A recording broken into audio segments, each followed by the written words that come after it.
Arriving with a solid win in round number 1, Scott Watkins found a number of anxious competitors attempting to steal his thunder. Lloyd Burlew tried some dancing.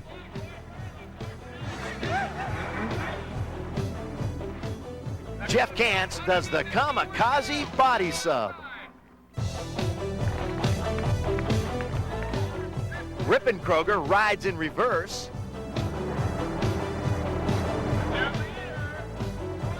But Hollywood Scott Watkins matches them stride for stride, and his effortless, fluid style captures his second victory on tour.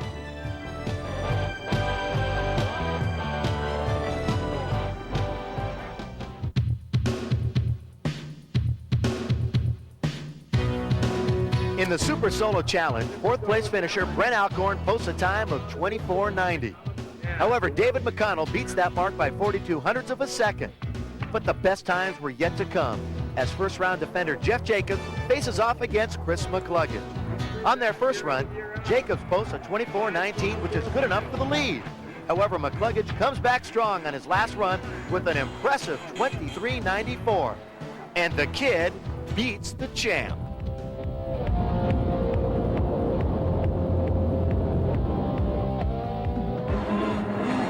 6:50 limited time. Chris McCluggage stays red hot and goes right to the front, ripping it on the water and leads wire to wire.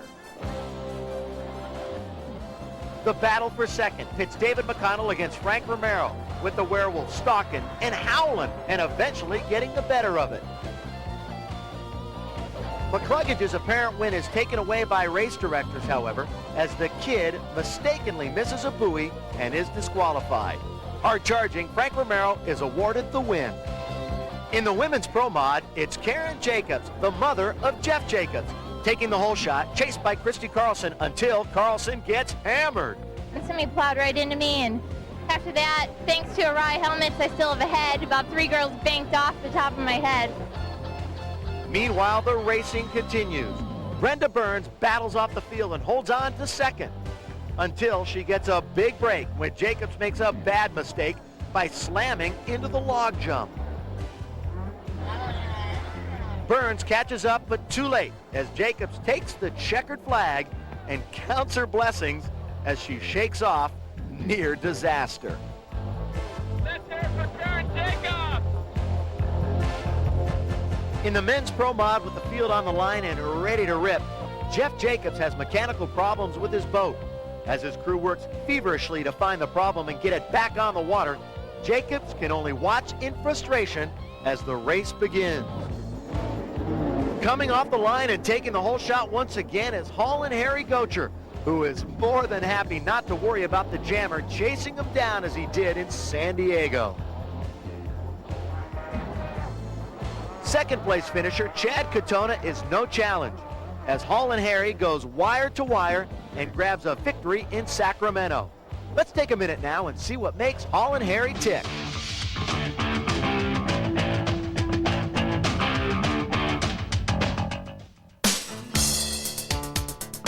Saddle Cove, on the shores of beautiful Lake Mead.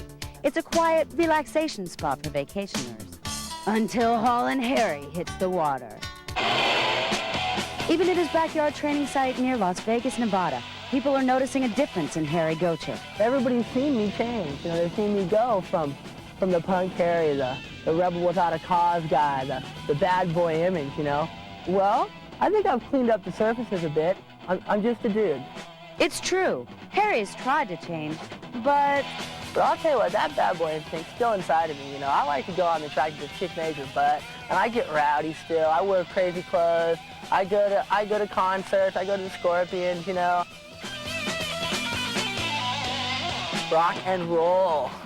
Very important part of my racing program. Head on out to the lake, get in there, pop in the tit, little hard to handle action, gets me going, gets me flowing. I'm stoked, I'm on the water, I'm one with the boat. I can feel the music, I'm there, I'm pumped. Very important part of my racing program. that's right. This year, Team Gocher has gotten serious. With Wreck World mechanic Dave Newman, West Coast believes it has found the right combination.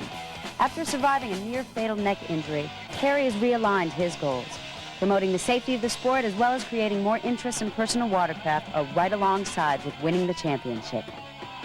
Now that I'm way more focused in what I'm doing right now, it's not a dream, it's an obsession, and it's got to happen, and it will happen for sure. Time now to move on to round number 3 in Austin, Texas. And the big news as we move to the Lone Star State, the return of Victor the Slasher Sheldon after a finger injury. Now, the jammer, Jeff Jacobs, has his sights set on Harry Gocher, who has extended his point lead to 27 after a great performance in the Pro Mod. Frank Romero moves into third with 77 points.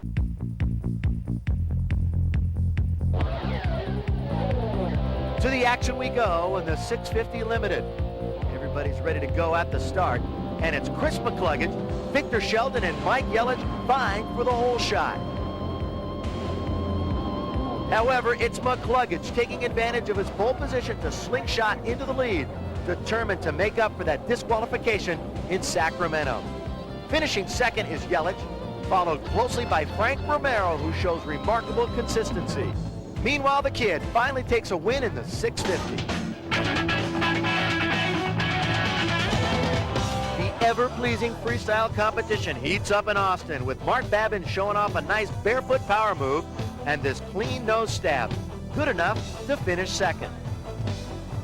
Kirk Brito also performs well with a backwards barefoot and his own nose stab into a submarine. 8-month pregnant Lauren Nunes finished third with her own brand of freestyle.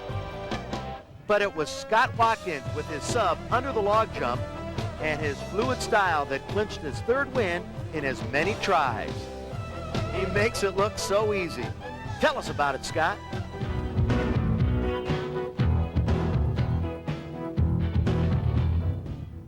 In the Super Solo semifinals, it's Mike Yelich pitted up against Matt Alligood. Yelich has a great run going, but his boat stalls out on the back turn, allowing Alligood to advance to the finals. In the second pairing of the semis, it's the jammer, Jeff Jacobs, once again beating up on the kid, Chris McCluggage, with a time of 23:42 to advance to the finals against Alligood. Matt shows fine form here, but not good enough to beat Jacobs' winning time of 23:12. The King wins the Super Solo Challenge for the second time.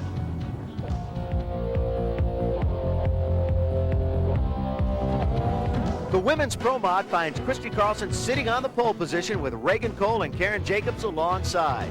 And as usual, it's Carlson taking the hole shot. And with Christy in the lead, the only rider with a chance of catching her is Reagan Cole. But without smooth water, the Rager will have to settle for second. The real battle happens when Karen Jacobs makes a stab for third, but Dawn Mad Dog Woods stays on the gas. So Christy Carlson takes her second win of the tour. In the men's Pro Mod, Chris McCluggage takes off with a jackrabbit start, but it's Victor the Slasher Sheldon on the inside line blasting into the lead. Back in the pack with a bad start, Jacobs and his rocket boat scamper past Frank Romero into third. Arguably the best passer in the sport and certainly the most feared, the jammer sets up the kid but falls in his pump wash. Late in the race, Sheldon almost blows it with this bad wipeout, but has enough of a lead to beat McCluggage and take the win. Let's meet the Slasher.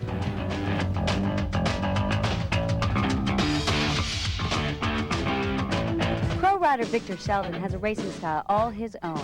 A hand injury has kept him from competing in the first 2 rounds of the tour. But now, Victor Sheldon and his leg drag style are back. And for the other riders, that means trouble. When they call me the Slasher, I gotta guess I mean leg drag, and I guess it kind of went with the nickname. So, I use the leg drag more than I think a lot of the other top guys, and I think I've been the only one to really use it permanently. After finishing second overall in '89, the Slasher has begun a quest designed to push himself to the top. By cross-training on his motorcycle, Victor feels he improves both the physical stamina and mental toughness it takes to become a champion.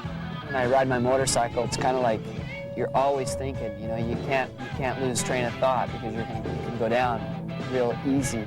And I think when I'm doing that, I'm kind of training myself for the jet ski to keep thinking and keep everything in perspective. It's a sport, but it's a very mental sport, and it's hard to, I mean, if your mind's not set straight, I don't think you're going to go straight.